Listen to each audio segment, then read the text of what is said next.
সাল থেকে লড়াই করছি। 1947-এ স্বাধীনতার পর থেকে 70-এর দশকের শেষ পর্যন্ত পশ্চিমবঙ্গের রাজনীতিতে একচ্ছত্র আধিপত্য ছিল কংগ্রেসের। বিধানচন্দ্র রায়ের নেতৃত্বে পশ্চিমবঙ্গে শক্ত ভিত পায় কংগ্রেস। ডক্টর রায়ের মৃত্যুর পর ভাঙনের মুখে পড়ে দলটি। 1977 সালের নির্বাচনে বামফ্রন্টের কাছে বড় ধরনের পরাজয়ের মুখোমুখি হতে হয় দলটিকে।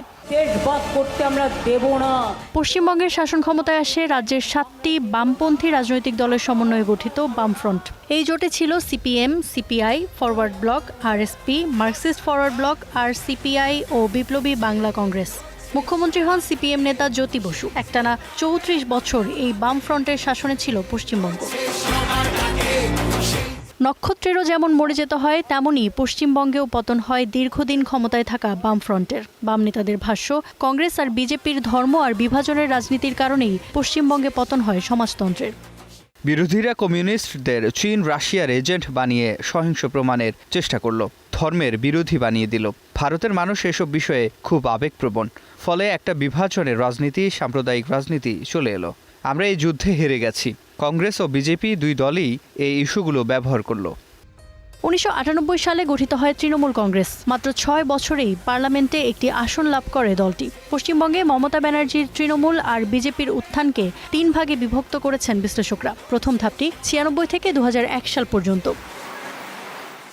এই সময়ে কংগ্রেসকে পেছনে ফেলে জনপ্রিয় হয়ে ওঠে তৃণমূল। মাত্র একটি নির্বাচনের ব্যবধানে কংগ্রেসের ভোট 40% থেকে নেমে আসে 8%। আর 0 থেকে 31% ভোট অর্জনে সক্ষম হন মমতা। মুসলিম ভোটারদের গুরুত্ব দেওয়া টাটা ন্যানো ইস্যুতে হওয়া সিঙ্গুর আন্দোলন এবং শিল্পাঞ্চল তৈরিকে ঘিরে জমি অধিগ্রহণ ইস্যুতে নন্দীগ্রাম আন্দোলন মমতার উত্থানে বড় ধরনের ভূমিকা রাখে।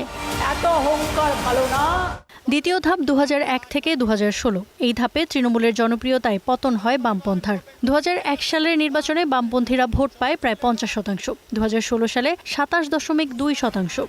2001 সালে মমতার ভোট ছিল 31%, যা 16তে বেড়ে দাঁড়ায় 45%। টানা 15 বছর ধরে পশ্চিমবঙ্গের মুখ্যমন্ত্রী পদে বহাল আছেন মমতা ব্যানার্জি।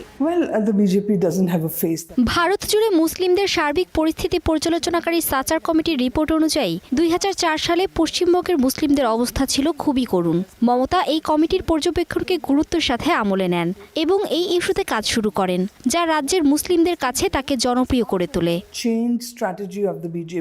তৃতীয় ধাপের সময়টা 2016 থেকে 2021 পর্যন্ত। 16 সালের নির্বাচনে কংগ্রেস ও বামদের পাওয়া সম্মিলিত ভোট ছিল 40%। 2021 সালে এই হার নেমে দাঁড়ায় মাত্র 10%। অন্যদিকে 2016 সালে বিজেপির ভোট ছিল 10%। 21 সালে সেটি পৌঁছায় 38%। বাংলা একটা পরিবর্তনের অপেক্ষায় ছিল। 37 বছর ধরে সিপিএম ও তার মিত্ররা বাংলা শাসন করেছে। কংগ্রেস ছিল দ্বিতীয়। তবে কংগ্রেস সবসময় দিল্লির ব্যাপারেই বেশি আগ্রহী ছিল, বাংলায় তাদের মনোযোগ ছিল না, যে কারণে পশ্চিমবঙ্গে তারা দুর্বল হয়েছে। সেই সুযোগে মমতা কংগ্রেসের ভোট ব্যাংক নিজের করে নিয়েছে। বর্তমানে সিপিএম এর বহু নেতা বিজেপিতে যোগ দিয়েছেন। পাশাপাশি বিজেপি কেন্দ্রের ক্ষমতায় থাকায় তারও একটা প্রভাব পড়েছে পশ্চিমবঙ্গের রাজনীতিতে। ইফাতিরা, স্টার নিউজ।